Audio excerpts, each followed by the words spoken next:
What's on, everybody? And welcome back to Dream Daddy. And here we are back again and loading from here because it didn't play with my sound, so I've had to set up a different sound thing. Yeah, it's a bit annoying. So currently the issue what I had was that the game, I don't know why, but my mic on my phone, my headphones is not working, and it won't record. Do not ask me why. I have no idea. I've tried troubleshooting. I'm using a different recorder right now. I honestly have no idea why. So I'm gonna keep checking, going back to check OBS because I know it. Like the last time I had trouble with it, it kept not working and it only recorded a certain amount of time. So I just have to make sure that it's still recording. I've got a little thing at the bottom I can see. Anyways, we're gonna get back in the game. My daughter's just gone off to do something, and I'm going to get changed. And because I'm hungover and just slept with a guy. Woo! Sorry it's been so late. It's been just a bit of trouble, really, to be honest. Yay! We're great. We're straight into a loading screen. Yes! This is the game I lived for. Aha! I arrive at Amanda's school and check the front desk. They give me a bright orange visitor sticker and send me on my way. I'm barely awake and feeling pretty haggard, but hopefully nobody will notice. Everybody's going to notice. I check my watch and I'm relieved to see that I'm only 2 minutes late. Wait, was it room 103 or 108? I spot a youth standing at his locker and approach him for help. Them youths, back in my day, used to stand by their lockers like that. They carried on when they did some schoolwork and they got a job. Dang youths. Excuse me, do you know where Mr. Vega's classroom is? The youth turns around and looks me down with heavily lined eyes. It's a sexy youth. Sigh. Come on, kid, I'm late for a meeting. Mr. Who? Mr. Vega. I don't know. Have you tried the exit? Ha ha ha ha ha! I'm so amused by your humor. Oh yes. Okay, wise guy. Are you gonna help me or not? Fine. Up those stairs to the left. Can't miss him. I head up the stairs and walk around, and then would find Mr. Vega's class. Anyway, after a couple of minutes of searching, I head back downstairs. That punk youth sent me on a wild goose chase. I get back to where the low red Jared Way is standing, fully ready to give him a piece of my mind when suddenly a head pops out of the classroom next to his locker. Lucian, don't you have third period to get to? Sigh. Fine, Mr. Vega. Wow. Now I'm officially 10 minutes late. I glare at him and he walks away. We're not cool. Oh. You must be John. This period's almost over. Would you mind waiting in the back? I have to sit in a lesson. Mr. Vega leads me in. I take a seat in one of those comically small students' desks in the back. I might just get stuck in this. Alright, where were we? Now, who can tell me the unreliability of the narrator in J.D. Salinger's Catcher in the Rye? Yes, Colin? Colin stands up and does a thing where he blows into the crook of his elbow to make a fart noise. Kids. The youths of the day! How dare they come over here and mock my dream daddy's class? Whole class erupts in laughter. Alright, everybody. Very funny. Colin, please sit down. Now, Holden Caulfield is an unrealistic narrator in the sense that the bell for the end of the period rings. All the students immediately get up and make a break for the door. Whoa. Remember to do the reading and answer the response to the question of the page. Blah, blah, blah. Nobody's listening. Or not, I guess. Mr. Vega turns to me and sighs. Middle schoolers, right? Don't you teach high schoolers? Both, budget cuts. Alright, and them dang diddly budget cuts gotta teach me preschools and high schools and middle schools and upper schools and college schools. Thanks for coming in. No problem, Mr. Vega. Please, call me Hugo. Hugo, so fine! I don't normally do these impromptu parent-teacher meetings, but as I'm sure you know, Amanda is a very bright student and I'm concerned about her recent behaviour. What's going on? Amanda has never been the most engaged student, but I know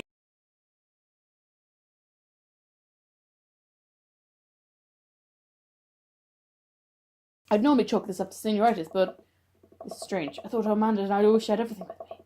It hadn't even crossed my mind that something was wrong. I just wanted to ask, is everything okay at home? Well, we just moved recently, but it was only to the other side of town, and Amanda was more excited about it than I was.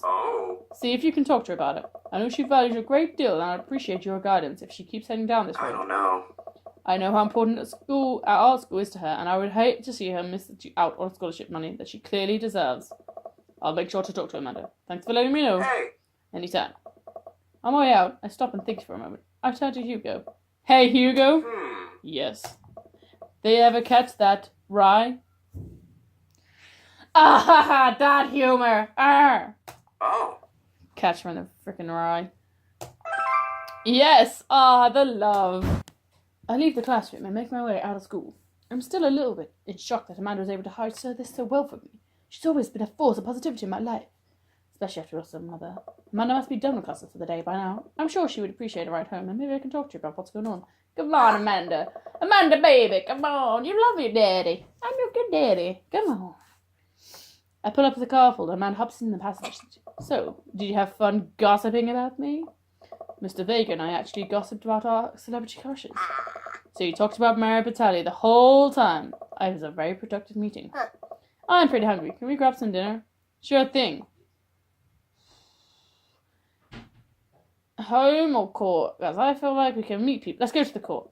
Does that sound good to you? Yeah, sure. Why the mall? Geez, can't your dad take his daughter to the mall? Will you buy me things? I will buy you a thing. Singular. Sounds like a deal to me. We drive in silence for a short while. Amanda plays a game on her phone. I should say something. You know, sometimes when a kid gets older, they find that they have to keep things hidden from their parents. And that's okay, because sometimes that's what kids do. And that's okay, but also sometimes it's good to have the parents' perspective, because, you know, maybe the parents have also dealt with a similar situation. And maybe they're a little cooler than you give them credit for. Winky face. Anyway, I heard I'm trying to say it's good to share. Love you. Have you been reading my tweets? You have Twitter? What? Never mind. Look, sweetie, Mr. Vega said you haven't been participating in class and that you're not turning things in. Oh, I'm fine, Pops. Senioritis and all that. I thought you liked Mr. Vega's class. It's fine. He's fine. We put up to a stop there and I eye Amanda. She's still texting. I want you to know that you can talk to me about anything. Uh-huh. I can tell that whatever it is, she doesn't want me knowing about it. That's frustrating. Heard Amanda R is going to that fancy art school in California. That's exciting. Yep. Are you bummed that you guys aren't going to the same school? Yep. Amanda keeps texting. She stifles a laugh. What's so funny? I don't think you get it. Okay. Who you texting? Oh. Noah? Who's Noah? My friend? Does he go to your school? Yep. Do you like Noah? Whoa. What? No. Dad. Ugh. I can't believe you would... Dad. I mean, jeez. Why would you? Ugh. Gross. Sorry. Just asking. Dad, he's just my friend. Guys and girls can be friends. He's my friend. Okay. Jeez. This is going well. Well, good talk. Love you. Get out. She needs phones and turns up the radio. I guess that conversation is over. To the mall, then. That was real dang-diddly awkward. But you know what? He tried. I'm just a daddy that's trying to be close to you, okay? Don't you crush my dreams and crush my hopes of trying to be loved by my daughter. We arrive at the mall, a big indoor shopping centre with a couple of different floors. It's kind of dead, but that doesn't stop a mall security guard from yelling at a group of loitering teens. Let's eat something disgusting for dinner. Hell yeah! Language, Missy. Heck yeah? Better. We approach the food court and evaluate our options. There's greasy restaurant after greasy restaurant. My heart burns just looking at the menu. Nobody looks happy to be here. What are you in the mood for? Bread dipped in sugar? Bread dipped with cheese on it? Or do you just want me to inject some fat directly into your bloodstream? I extend my hand to her. Would you do me the honour of sharing some nachos? She takes my hand with a grin. I would make me the happiest, cheesiest girl alive. We order a giant pile of chips and a naturally orange cheese from a very unenthusiastic and possibly stoned teenager. We take a seat at a rickety table and dig in. These are bad. These are very bad. But also strangely delicious. We have to eat through the pain. We enjoy fluorescent cheesy goodness together until we're all out of nachos. So, something's been bothering me for a while. Can you explain the memes to me? Can you explain memes? Please explain to me too, Amanda, because I'm not that old. I kind of fairly merely? What the fuck is merely? Fairly understand the memes, the memerinos, the how you meme, to meme, having a meme, meme. Which meme? All the memes. Amanda sighs deeply and places her head in her hand. Dad, it's complicated. See, Memes are inside jokes shared by a bunch of people who that get less funny the more people do it. So the problem is that by the time a meme gets to you, Dad, all us youths have already done the joke to death. And what's worse than that is that the movies and TV and video games are trying to jump in on the meme train, but just based on how long it takes to make just based on how long it takes to make them, the meme will be long dead by the time it comes out. So it dates it, and it's really funny, and it isn't funny. Oh shit! What up? Oh my god. Oh, you are so cringy, John. Oh, here's a dad. Dad, please. Anyway, changing the subject. Where to now? Want to go to that goth store? What? You know, the one that's all black and tries to establish itself as an anti-establishment despite being an exact representation of the establishment. I don't know what store you're talking about. You know, the one where you can buy chain wallets and it's basically an assault on what people fought so hard against in the punk and hardcore movements in the 70s and 80s. Dude, you gotta be more specific. The one you threw up in that one time? Oh, that one! Yes. You threw up in a goth store? Amanda runs into the store with me trailing behind her. She makes a beeline for the back. Yeah. There it is. You can still see the outline, kinda. Gross. I'm so proud. Speech, Amanda.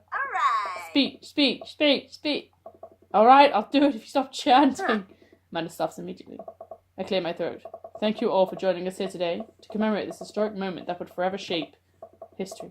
On a day very much like today, some 5 years ago, our very own Amanda Ann Johnson had too much blue raspberry slushy on an outing to the mall. After begging her father to take her to the Dead, Goth and Beyond to buy rainbow suspenders, she proceeded to throw up all over the display of My Chemical Romance merchandise. Her loving father then had to pay for said merchandise, which to this day remains among our possessions. Thank you. Amanda is moved. She begins clapping, slow at first, then faster and more vigorously. Several other patrons turn their heads. One of them also starts clapping. I bow my head. Yes. Oh my god. Oh hey, chain wallets. While Amanda busies herself looking at band t-shirts, I try to find something to interest myself. Not much for a dad to look at in Dead, Goth and Beyond. Ironic mugs, clearance bin vault deals, or I'm gonna go for ironic mugs. Yes. I'm suddenly stricken by an existential fear. If there's only one number one dad, then why are there so many mugs here that say that? Oh god, there's more than the number one dad? How can there be more than a number one? Oh! This whole time I thought I was the only one. I'm not number one. Where do I place on the global dad ranking charts? 37, my dear old John. I have to work to do. Look, this is very important to me. I overhear a different argument over at the cash register, and an old gentleman is carrying a garment and showing it to a bored-looking cashier with pink hair. Yes, Dream Daddy, another dad, another sexy goth dad. I can see that. Don't know what to tell you, dude. I just work here. Oh, listen, when I bought the online website, this blouse was Victorian inspired. However, when I received it, it clearly held the trademark of Edwardian dressage. Do you want a coupon? I can give you a coupon. Will you just leave if I give you a coupon? Is there a manager present? People have to know what they're buying. I am the manager. I see. Well, it would seem that I have outstayed my welcome. Good day, shopkeep. Your superiors receive a strongly worded letter by post. Oh, you're like an old man. Like, you're like 50 million years old. Whatever, dude.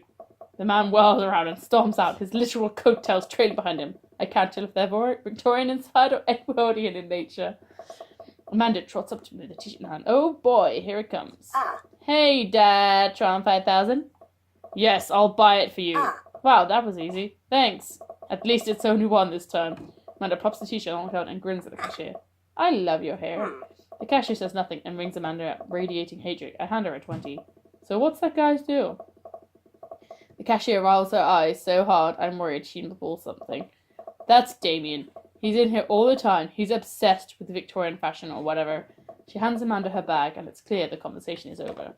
We make our way out of the store and head home to get some rest.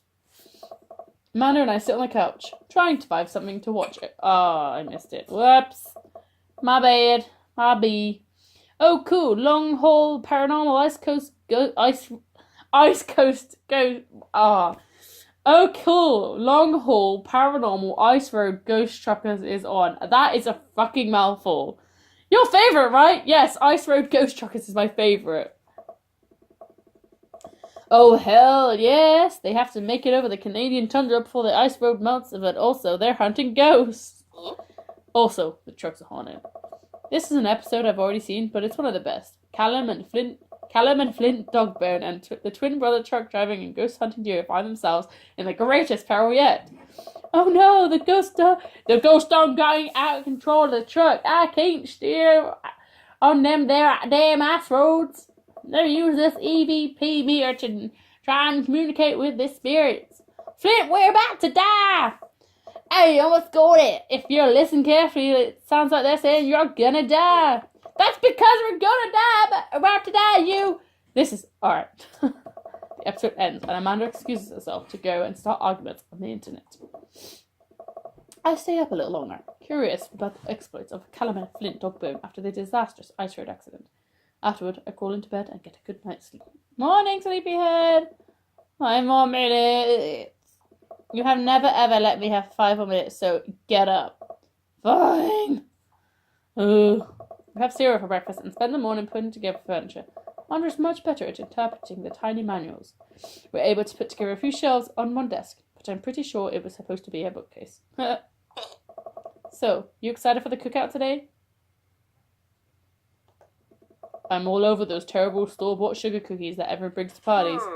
Yeah, those are bad. Which means there are more for me. Don't you want me to meet some people in the neighborhood? I'll probably end up standing uncomfortably in the corner with a plate of food and hope that nobody talks to me.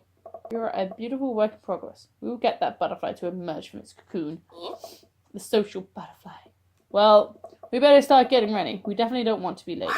What? No, we have to be fashionably late, so who shows up to a cookout on time? You know what? We're going early just because you said that. I head to the door, and Amanda reluctantly follows. We walk across the street to Joseph's house with a store-bought veggie plate. I'm a terrible cook if it doesn't involve a grill. I guess we're not as early as we thought. Joseph's backyard is already packed with people, and the smell of hot dogs wafts through the air. Small children run through a sprinkler, and adults chat in small clusters. I set our veggie plate on the table next to 2 other veggie plates. Hey, there's Joseph. I wave to get his attention. The moment he sees us, he jogs over, arms open wide. Welcome. I'm so glad you 2 are here.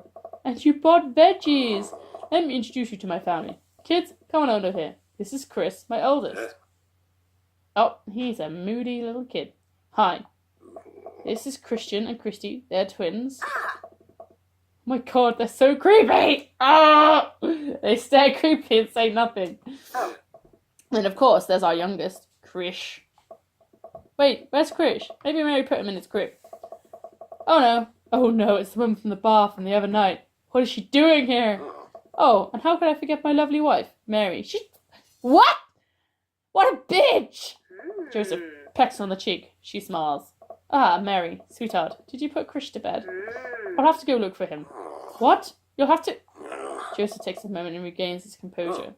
Mary, this is our new neighbour, John, and his daughter Amanda. I'll shake your hand, but I have a glass of wine that I need to tend to. I love her. Nice to, meet you, Mary, for the first time. I've never seen you before, of course. Who would know? You know, I've never been to a bar. I didn't go drinking. I didn't see you everywhere there either. Of course, I've never offered you a drink ever in my life either, and you've never asked me for one. No, none of those things happened. Charmed. Well, I have to go over there now. Okay, Mary leaves. Oh god, this is awkward. I wonder if Joseph knows. I wonder if Mary knows that Joseph knows. I wonder if Joseph knows that Mary knows that I know. It takes a lot of energy not to run away from the barbecue and start fresh in a new city. My wife has a wonderful sense of humour. But please, you 2 enjoy the barbecue. All the guys are really excited to meet you. Here, let me introduce you around. Hey John, have you met Brian yet? Who? Hey Brian, come over for a sec. A man, yay, Daddy! A man in a lovely loud Hawaiian shirt jogs over to me. Heya! Brian, this is John. He's just moved into the neighbourhood. Hello. Well, pleased to meet you. Put her there. Brian pulls me into a handshake, engulfing my hand in a vice-like grip. They're dirty, though. I let out a small squeak after my bones have been ground to dust. Aw, John, you're so cute. Not much of a handshake guy, huh? Guess I'm more of a hugger. Which house did you move into? The ranch-style one in the cul-de-sac. Oh, the one that's just like mine, but smaller. What are you trying to say? What are you trying to say, dude? I mean, jeez. That kind of hurts. Is he trying to one-up me? Yeah, that's exactly what I thought. What a douchebag. Douchebucket, I think I meant to say. I don't know what I'm trying to say. My instinctive dad competitiveness kicks into gear. Instinct dad. It's leaner. It's leaner, I could say that. Because he's got a big belly. I practice design minimalism in my purchases. Why own more when you can own what's right? Well... Right. I owned it, bitch! Fuck you! Also, I'm pretty sure my house could outmaneuver your house and achieve a tactical advantage. Oh, let me introduce you to my daughter. He seems so disappointed. Kid peeks out from behind Brian. Oh, she a cutie. This is Daisy. Hello. Hi, what grade are you in? 5th grade. We're actually trying to get her to skip 6th grade. Not to brag, but she's pretty smart.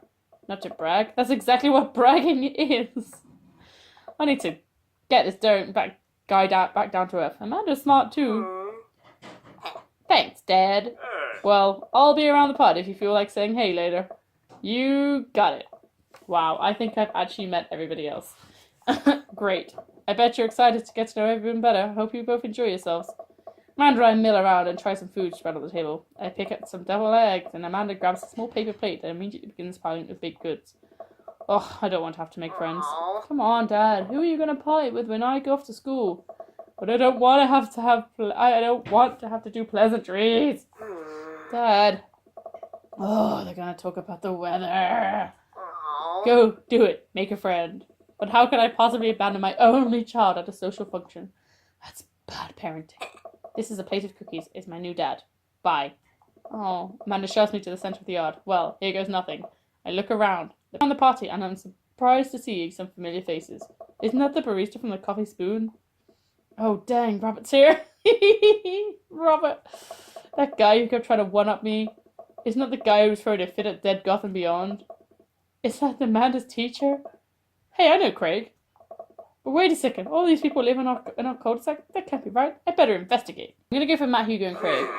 Yes, I got it right! I want to speak to the daddy, the cute daddy with the baby.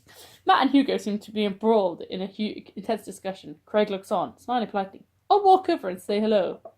Well, I don't think it's fair to try and compare two art movements like that. Periods in art only exist because they are unique, byproduct of the social and political climate of the time and place, and to try and take something like, say, the Rococo period and compare it to the postmodernism America, you're a bit complete disregarding the context of which the work of art is created. Matt and Hugo seem to be so busy talking that they don't notice me. Craig leans in. Dude, I have no idea what's happening. Hey, neither do I, dude. I'm just looking on and seeing what the fuck is happening. I want to talk to Craig. I turn my attention to Craig, who seems a little more attentive to my existence. Yes. How'd resistance training go the other day? Great. Little River here is a great cheerleader. Aren't you, tiny bro? Craig grabs with his arms and waves them around. Hee. You could do it, Dad. I'm so proud of you. I'm sorry for pooping on you. Oh my god, River is so cute. She must be a handful at that age. Oh, they always are. But it's so worth it. God, he is just so dreamy. A dream dad. Ah! Craig grabs with his arm again and waves him around. Awesome. Sorry for throwing up on you, Dad. How are you settling in? Almost done. There's still a few odds and ends to take care of before I can really feel myself settled, but I think we can upgrade the situation to livable. We did livable throughout the entirety of college. I wanted to live the sort of life that didn't involve eating spoonfuls of ranch dressing as a palate cleanser between different types of pizza. She still does, though. Hey, she takes after her dad. John, how are you liking the neighborhood? Yeah, it's pretty nice. Everybody's been super friendly. Seems like your daughter's fitting in just fine. Matt points across the yard where Amanda, Daisy, and another young girl are playing. They're all sitting cross-legged in the grass, picking weeds and weaving them into flower crowns. It's pretty adorable. The girl I don't recognize jogs over to us. What is it, sweetheart? Oh, she's cute too. It's a flower crown. I thought you'd look cute in it. Well, there's only one way to find out. Matt takes the flower crown and places it on top of his head. Am I cool now? The girl stares at him, thinking it over. Nope. But you're slightly less uncool than you were before you put it on. Hey. Hey, John, this is my daughter. Hello. I'm Carmen Sita. Oh, God, he has a terrible choice of names. Carmen Sita. Amanda comes over with Daisy in tow. Dad, look, I'm making friends. Are you making friends? You better be making friends. Yeah, actually, Amanda, you remember the cool barista from the coffee shop and my old college friend and, your teacher? Oh, hi, Mr. Vega. I didn't realize you were neighbors. Oh. Yep. You still gonna get me that overdue term paper? Great seeing you. Amanda finger guns her way out of the conversation like a champ. Yeah, yeah. That's what I'd be doing. She leaned in. She learned the finger guns from me. I am very proud. She's definitely a charmer. Speaking of which, where did my son go? Huh? Hugo looks around the party. You must finally spot him because his eyes go wide. Whoa. Ernest Hemingway fake. Are you smoking? Ernest Hemingway. Oh dear. Ernest Hemingway is holding a lit cigarette. Nope. I see Ernest across the way. He casually takes a long drag of a cigarette and then flicks it into the gutter. Unbelievable. Excuse me. Hugo marches over to Ernest and I turn my attention to Matt and Craig. Kids, right? Hey. Man, I do not envy Hugo. The last barbecue we had, Ernest tried to shove a sparkler down Joseph's pants. Nearly burned down half the yard. Dang, what a dick. And the barbecue we had before that, he actually burned down half the yard. And then it spread into my lawn and burned down half my yard too. Hugo walks back over to us, practically dragging Ernest behind him. Oh, Ernest. Hey, everybody. Sorry about that, John. This is my son, Ernest. Hello. Ernest looks away, sulking, his hands shoved deep in his pockets. Hugo nudges him impatiently. Hey. Nice to meet you, Ernest. What grade are you in? Does it matter? Oh. Ernest. Okay, I'm in 8th grade. God, are you happy now? I'm sure you were just dying to know. Yeah, good for you. Can I go now? I'm tired of talking to old dudes who blame my generation for failing the economy. So true. Ouch. Ernest! Oh yeah, because I'm totally embarrassing to you. Ernest puts earbuds in and storms off to stand in the corner. Well, that was certainly something. He seems nice. Yes. Hugo puts his head in his hand and sighs. I'm so sorry. He's having a really rough time. As much as I want to be the cool dad, I have to be the authoritarian dad, and he clearly resents me for it. I mean, I think as a dad and a teacher, that's about as authoritarian as you can get. Honestly, any of us cool dads, is it even possible to be a cool dad? What? I'm cool as a cucumber. Hey. See, that right there? You can't say that. I don't know. My kids think I'm cool. But for how long, Craig? How long do you get to be cool dads? I don't know. I don't know. Oh. I think we just have to accept the fact that as dads, we become the machine that we once raged against and accept our fate to unironically wear socks with sandals. Your kids may think you're cool now, but they're important. But the moment they hit puberty, you're doomed. Amanda's 18 and she still thinks I'm cool. I yell across the yard to my daughter. Amanda! I'm cool, right? Amanda just laughs. She keeps laughing. I see your point. Oh. As much as we all want it, I don't think it's important to be a cool dad as it is to be a good dad. We can't all be best friends with our kids. It just doesn't work. I mean, look at me and Ernest. Oh. Our job as parents is to make sure our kids turn out okay. Yeah, you're right. But it'd be nice to have it both ways.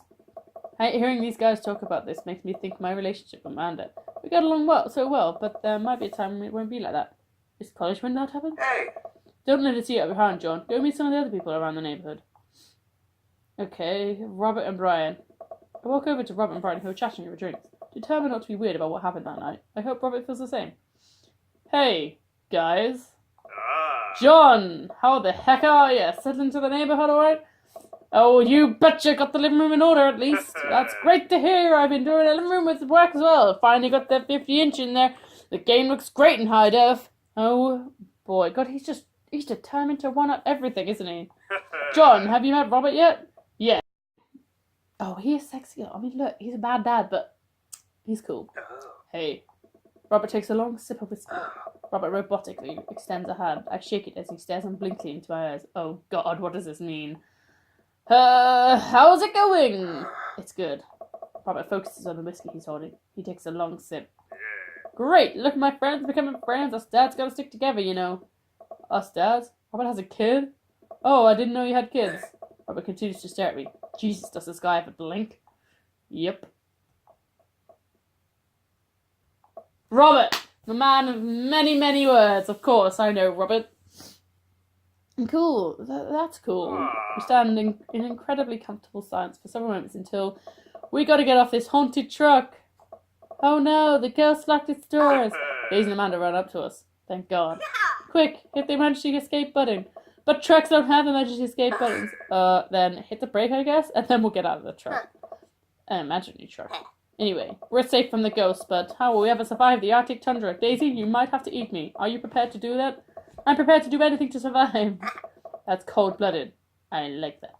Although I'm not sure I have the materials required to properly cook you. Wait a second. Are you guys playing Long Haul Ice Road Paranormal Ghost Truckers? Yeah! Amanda and I love that show. It's the best. Especially the episode where Callum hides Flint's keys and Flint retaliates by breaking an ancient cursed urn and sending the spirit after him. Yeah, it's such quality reality television.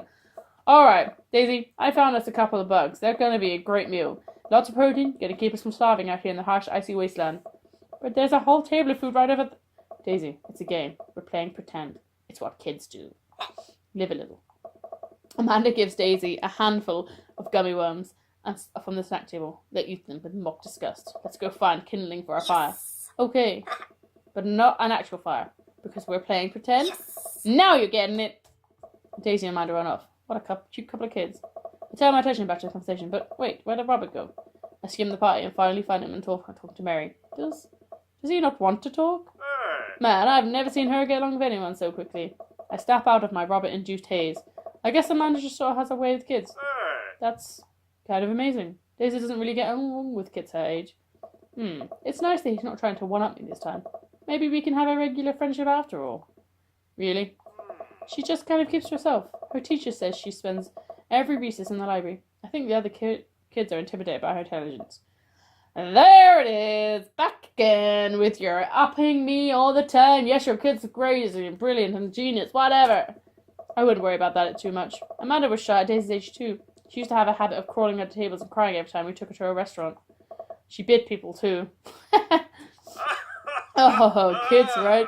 Gotta love them. You're required to by law. Well, since they're getting along so well, maybe we should try to put together a little play date for them. Yeah, that'd be nice. Well, I don't like to take too much of your time. Go meet some of the other fellas. Well, that's Joseph and Damien, I guess. I spot Joseph tied with the guy from Dead Goth and Beyond by the grill. I wonder what they're talking about. I walk over to them. So I'm curious. Can you walk me through why you had your house painted black? Where do I even start? The house stays warmer in the winter. It provides an artistic contrast to the rest of the neighborhood, and it complements the crimson interior perfectly. It's definitely an interesting choice. Thank you. I'm very proud of my abode. John, I was just having the conversation with Damien here about his aesthetic design decisions. Damien regards me up and down with a warm but critical eye. How do you do? I don't believe I've had the pleasure. I think I saw you in Dead Goth and Beyond the other day. Damien's face turns bright red. I must apologize for my behaviour on that day. You see, I take the goth lifestyle very seriously, and to be caught in such a ruse by such a corporation as Dead Goth and Beyond is profoundly frustrating indeed. I hope you know that while my anger must have been... Oh, I missed it. Maybe just about blah, blah, blah. It's okay, man. Do tell me about yourself. Are you new to the area? Yes, my daughter and I just moved in the other day. She's the one I took to Dead Goth and Beyond. Very good taste on her part. Does she partake in the goth lifestyle? I think for a second. I look over Amanda, who's hanging out with some of the older kids in the neighborhood.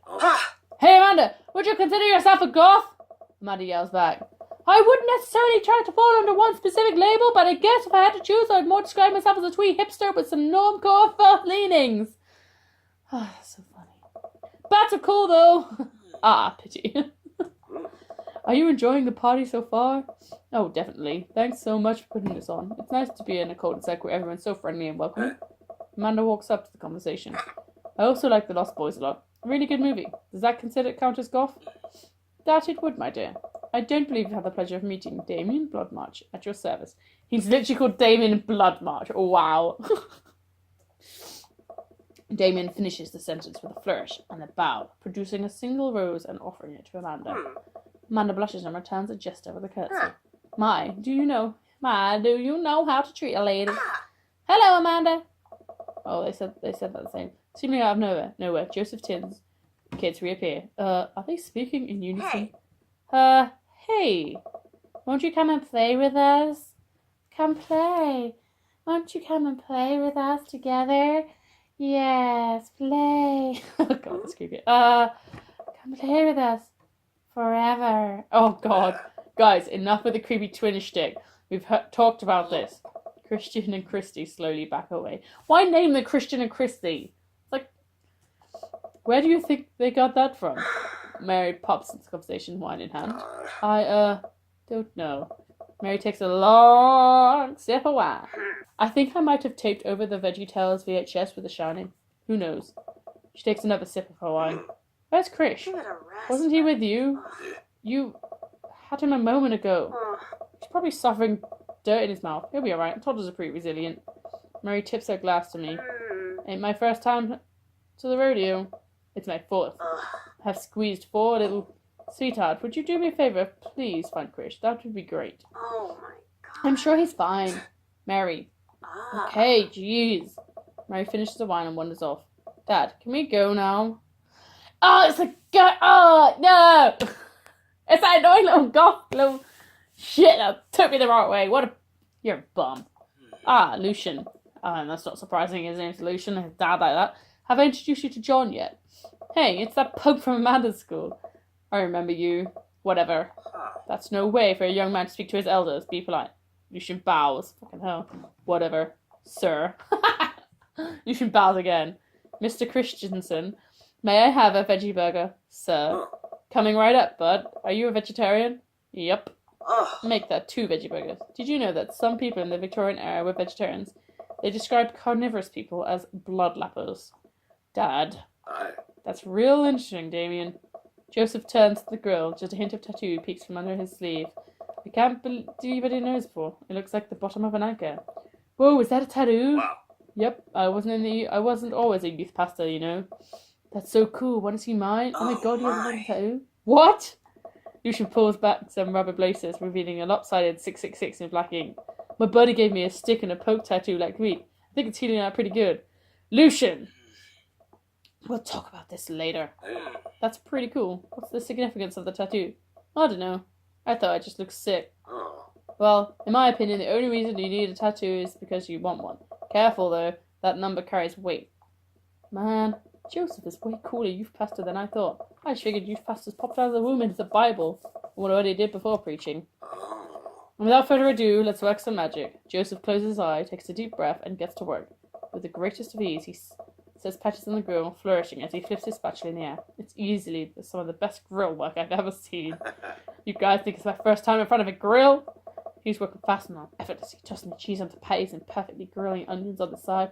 One after another, the dads take notice, and the crowd around Joseph admire his masterful technique. You probably didn't know this, John, but Joseph's known around here for his grillmanship. He's an unbelievable. I've tried to get on his own, but I just can't catch up. Oh no, let's just keep studying. He's a rare quality about him. Mustn't we keep talking about this? Can't we just appreciate the artist? I've never seen him make a mistake. Okay, we need to stop. This is getting too cheesy. Oh no, please stop. Too many dots. Oh, I think I'm dead joked out. Please stop. All of the children occupy. Boo, the glorious display of puns in unison. Wink. Alright guys, the food's ready. Please form an orderly barbecue. Amanda groans. We all grab our food and hang out, enjoy the perfectly cooked cheeseburgers. Man, it's so wild how all of us dads live in the same cul-de-sac. Kind of nice, isn't it? It feels like there's a real community here. Totally helps when you're being a single dad trying to raise a kid. Happy here, man. I think you're going to like this neighborhood a lot. Plus, Amanda seems to be getting along with all the kids. If she decides to get into the babysitting game, she'll really make a killing. Hey, why don't you just owl us out on Dad Book? On Dad Book! Dad Book! Yes, there's a great social network for dads to keep in touch with each other. We're all on it, so if you ever need to reach out to anyone, that's the simplest way to do it. Sorry, I'm just old-fashioned dad. Social media goes over my head sometimes. Don't worry, Pops. I'll help you figure it out. The rest of the barbecue goes smoothly. We all trade stories and drink beer as our kids play on the lawn. Amanda breaks up a fight. Do come in to... damn. Amanda and I walk back to our place as the sun sets over the neighborhood. Pretty fun party, don't you think? I felt like I was at an... I'm going to get LinkedIn and notifications out of this. I just know it. You don't think it's nice that people want to connect with you? Not when their affection jams my inbox, metaphorically speaking. Well, hey, at least you met some other cool dads. You should hit them up on Dadbook. Maybe I will if I ever figure out how this social media works. I have a good feeling about this place. Me too, Dad. Ah, I do as well. Amanda and I arrive home with the remnants of our veggie plate. Seems like nobody was really into cauliflower. Any big plans for this evening? Actually, yeah. I'm going to go out with some friends. Oh, is that okay? Of course, just keep me posted and be home before midnight. You got it. And be careful. I will. Make good choices. Of course. And call me if you need anything. Dad, you're not going to do the thing where you wait silently for me to come home in the living room with all the lights off, are you? What? No, I've never done that and I would never do that. Okay, do you have plans tonight? My plans were kind of eat ice cream and watch TV with Amanda, but I'll find something to do. I'm gonna... Yes. Kiddo, I am tapped out, but the sun hasn't even gone down yet. I still have to sleep to catch on from when you were a baby. Just let me be. I'm just relaxing tonight. Have fun, okay? Great. See ya later. Watch Amanda drive off for the night. I really hope she has fun. I plopped down in front of the TV and turned on some wine, dine, and mastermind. With a celebrity chef, Gavin Chapman, who looks like Gavin's making roasted rack of the lamb with rosemary mashed potatoes. I'd love to be able to cook like that. Although I think if I was actually good at that cooking, I'd use my powers for evil. Just making big Dalaskas all day instead of any food with real substance. Man, Gavin Chapman has caught that thing on fire, but he meant to do it. What a professional. I lose track of time and I blaze through several episodes of Wine and Dine Mastermind, and also one episode of some cooking show called Meet Hell. I'm not even sure what that one's about. It was just a lot of yelling. I glance at my watch. Man, it's almost midnight. I should check on Amanda. I send a text. Hey kiddo, you good? I went into the kitchen as I wait for a reply. Amanda's phone is almost always in her hand, so I'm sure she'll respond soon, unless she's driving home now. In which case I hope she doesn't respond soon, because I definitely taught her better than to text and drive. I reach into the freezer and grab an ice cream sandwich. So I was late for this, but I think I earned it after a long day off. Socialising. I check my watch again. And then my phone. Nothing yet. Okay, see now I'm worried. Do I call her? Do I call the cops? No, it's too soon for that. I'll just send her a gentle reminder text. What's up? Half an hour passes. Now I'm really worried. The episodes of Gavin Chapman's Meet Hell are not only assuaging my anxiety, but possibly exacerbating it with the yelling. So I keep pacing around the house, waiting for her to come back. Why didn't I find out where she was going? Who she was even with? Why don't I know her friends' phone numbers? Why don't I even know any of her friends' full names? Who is Emma B? I decided to send her another text. Amanda, please text me and let me know you're okay. I can't help but think of the awful things that could have happened to her. Oh, thank God, it's her. Amanda opens the door and shuffles in. Finally she's back home. I'm glad she's okay. So, sweetie, thank God you're safe. Yep. But now I know she's okay. I'm really mad. Why didn't you answer my text? Amanda pulls her phone out of her pocket. Oh, whoops. Guess I didn't see those. She starts to walk to her room. Amanda Ann. Whoa, we're putting the middle name now. Amanda, you came home an hour and a half after your curfew and you didn't respond to any of my texts. You really freaked me out. I was about to call the cops. Dad, you're seriously overreacting. You're not going to be like this when I go off to school, are you? I don't like her attitude. Definitely. You can't talk to me like that. Are you serious? Stop treating me like I'm a child. Then stop acting like one. I told you to check in with me and you didn't. How am I supposed to trust you to make good choices when you move out if you can't even check in with me? I sit down on the couch, put my head in my hands. I feel very tired all of a sudden. You really scared me. Just, please don't do that again. Alright. I'm gonna go to bed now. Oh, he's just worried for his baby and I'm just... Amanda, why? You're just like distance the gap between us and I don't want you to grow up and move out, man. Oh, man. I'm gonna lose my baby. Amanda closes the door out of her room and I head to mine. Jeez. As I'm falling asleep, one thing she said keeps echoing in my mind. You're not gonna be like this when I go off to school, are you? I definitely didn't sleep well this night. Okay. Right. Anyway, I'm going to leave this episode here because it's getting way too long. I've met all the dads now, so we have to decide which one we're going to date because it's a dad dating similar. So woohoo! Got stuff going on with Amanda. We need to get through this. We need to find out what's going on. We need to get us doing down, and we need to fix this relationship before she goes. I don't want my baby to go. Anyway, I'm going to leave this episode here. See you guys next time in whatever the hecky deck I decide to make. Bye.